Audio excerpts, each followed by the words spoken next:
The video clip is of a procedure that I did recently. It's called partial medial meniscectomy. The tissue being cleaned up is a medial meniscus. The surface above is a femur. The surface below is a tibia.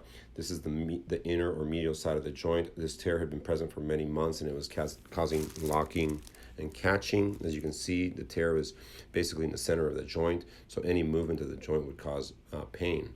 Once it was trimmed or cleaned up, the patient felt immediate pain relief.